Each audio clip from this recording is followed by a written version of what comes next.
Conforme combinado, estamos aqui novamente no nosso canal para deixar para vocês mais uma aula que foi ministrada na nossa escola bíblica, e hoje nós estamos aqui para dar continuidade. Aula de número 7, tema: o desenvolvimento do pecado. Lembrando que nós estamos abordando Gênesis, como tudo começou, e chegamos agora na aula de número 7, o desenvolvimento do pecado. O objetivo dessa lição foi mostrar como a humanidade, estamos falando isso desde as aulas passadas, desde o momento da queda, e agora como a humanidade ela mergulhou numa queda vertiginosa com o resultado da entrada do pecado no mundo. Como que a humanidade ela mergulhou de cabeça depois da queda com a entrada do pecado.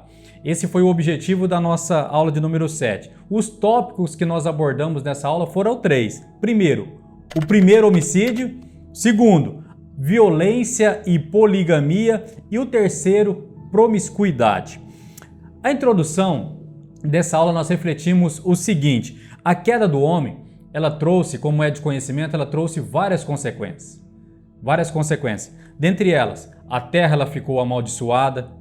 A terra ela perdeu a sua perfeição e, além disso, ela se tornou um lugar muito difícil para viver. E mais, surgiu sofrimento, surgiu dor, surgiu conflito entre as pessoas e a vida ganhou muitas outras dificuldades em decorrência da queda, da entrada do pecado na humanidade. O homem, ele caiu da sua retidão original. Olha só as consequências que foram gerando a entrada do pecado na humanidade. O homem, ele caiu da sua retidão original, a comunhão com Deus ela foi quebrada, de refletor da imagem de Deus, o homem passou a ser principalmente símbolo da rebeldia contra Deus, trouxe morte espiritual.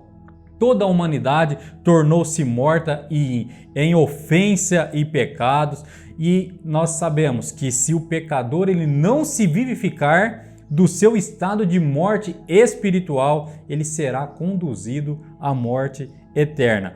E ainda, o homem tornou-se escravo do pecado, a sua natureza tornou-se totalmente depravada, tudo isso consequência da entrada do pecado na humanidade.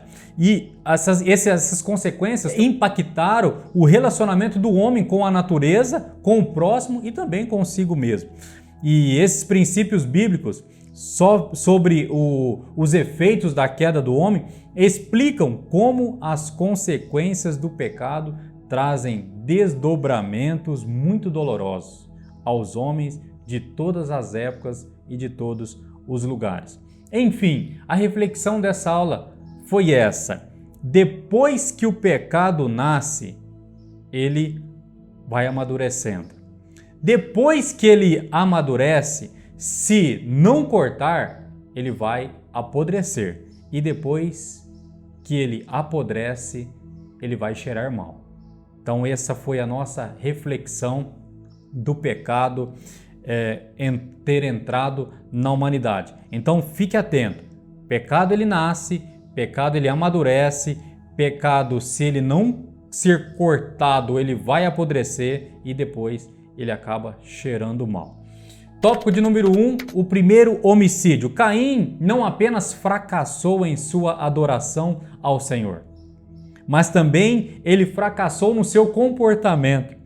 Deus ainda o advertiu, o exortou a não ceder ao desejo mau, mas Caim preferiu não dar ouvidos e continuou obstinado em seu caminho de ira, de vingança e de inveja. E o que isso significa?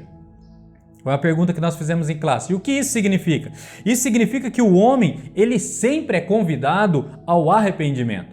Lembra do que nós falamos em aulas passadas? Se ali no Éden, Adão e Eva tivessem tido um arrependimento, era tudo o que Deus queria, a história seria outra.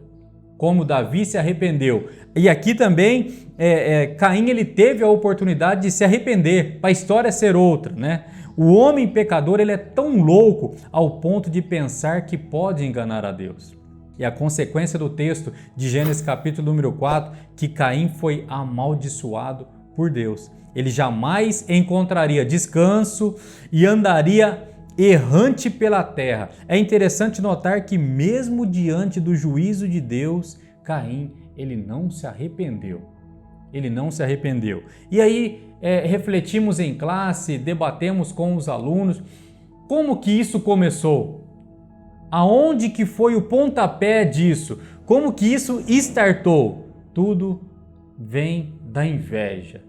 Nasceu no seu coração ali a questão da inveja. E aí refletimos sobre alguns casos, né? Sobre alguns casos de inveja. Quando Eva foi tentada a desobedecer a Deus, o inimigo disse o que para ela? O inimigo disse se ela e Adão comessem do fruto da árvore do bem e do mal, eles poderiam ser como quem?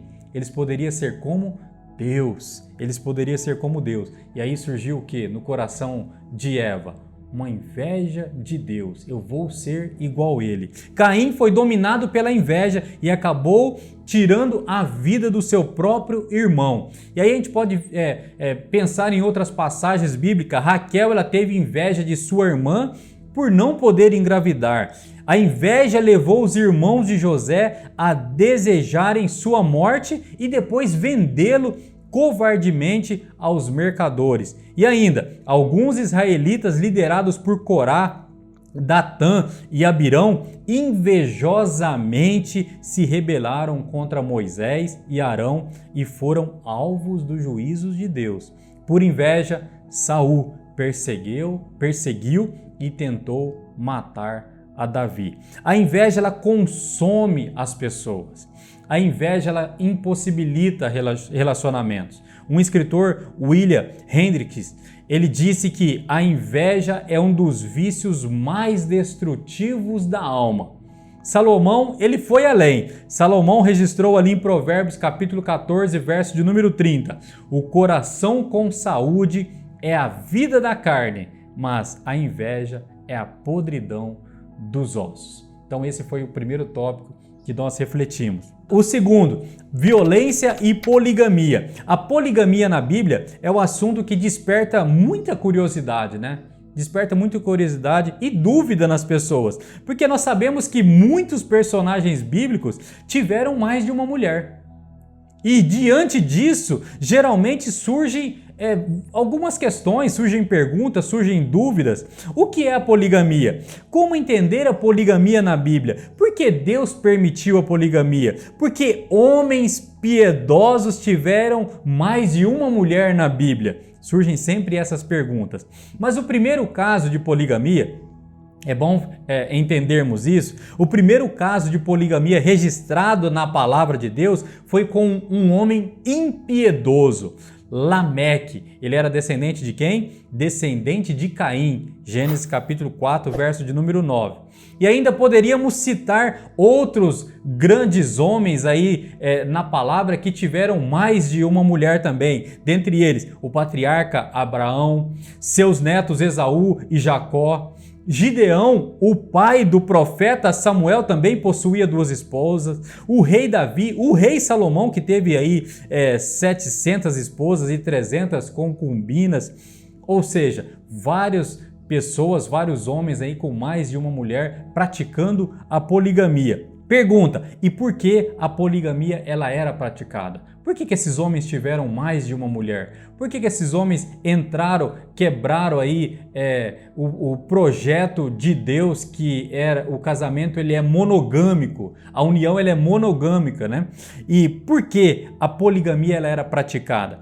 Esta era praticada por diferentes motivações. Olha só, dentre as motivações, alianças políticas.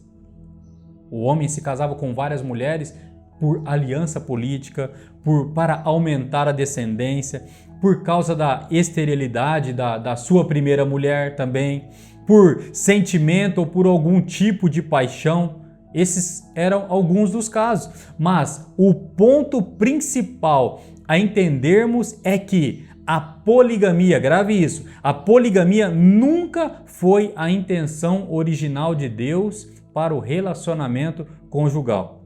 Deus permitiu, Deus tolerou, principalmente por causa da dureza do coração do homem. Como assim? Dureza do coração do homem. Naquela época, uma mulher que não tivesse um marido, ela estava completamente desamparada.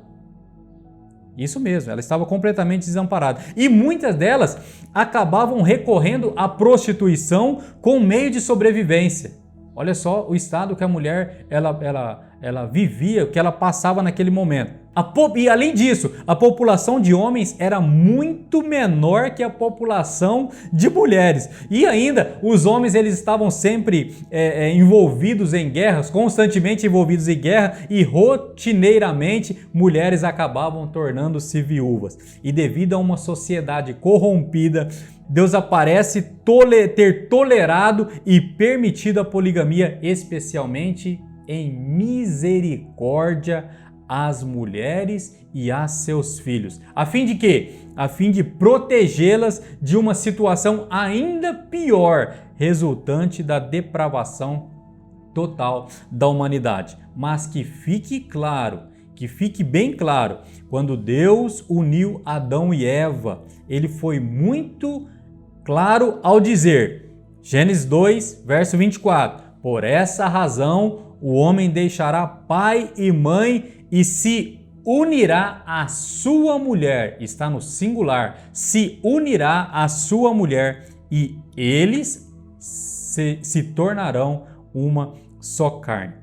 Esse foi o nosso tópico de número 2. E o tópico de número 3, que vai ficar aqui para vocês, esse tópico nós nem conseguimos chegar a abordar ele na classe, porque ficamos ali, debatemos muito a respeito do tópico 1 e 2, quando vimos a hora já tinha extrapolado e não conseguimos meditar nesse tópico de número 3, que fala sobre a promiscuidade.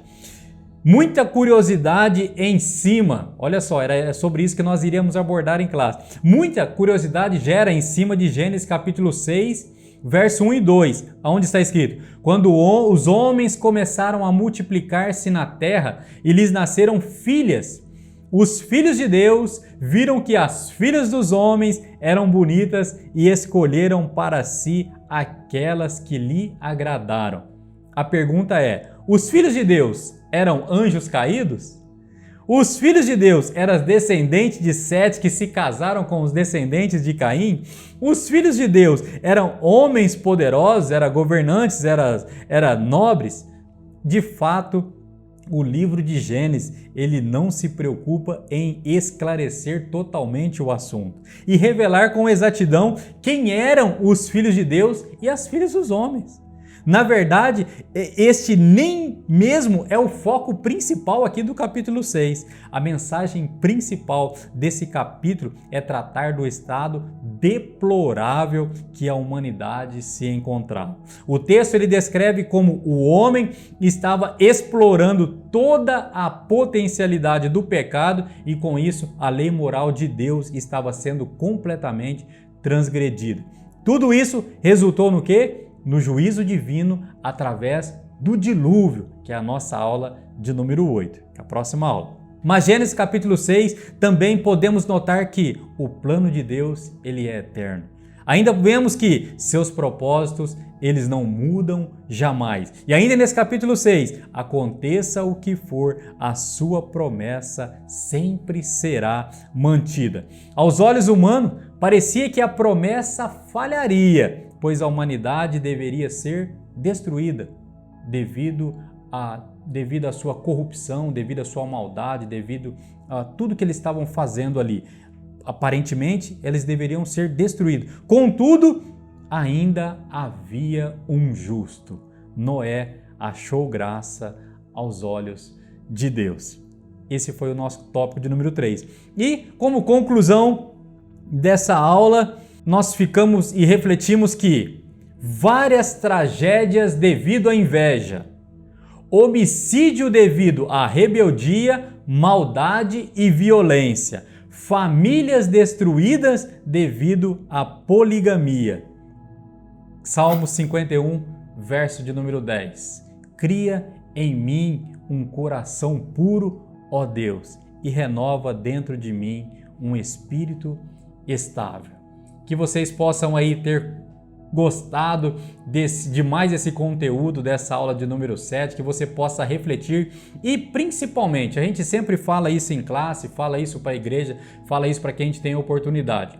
Assistir é bom, ouvir é bom, ler é muito bom, mas o que vai fazer o diferencial é quando nós pegamos uma aula, quando nós pegamos a palavra e colocamos ela em prática nas nossas vidas. Ficamos aqui, vamos encerrando por aqui. No nosso próximo encontro, nossa aula de número 8, na próxima semana. Que vocês fiquem bem, que vocês se cuidem, que vocês estejam aí pregando o Evangelho, que você esteja compartilhando o Evangelho com as pessoas que estejam ao seu redor. Deus abençoe a sua vida e nos encontramos na próxima semana. Até lá!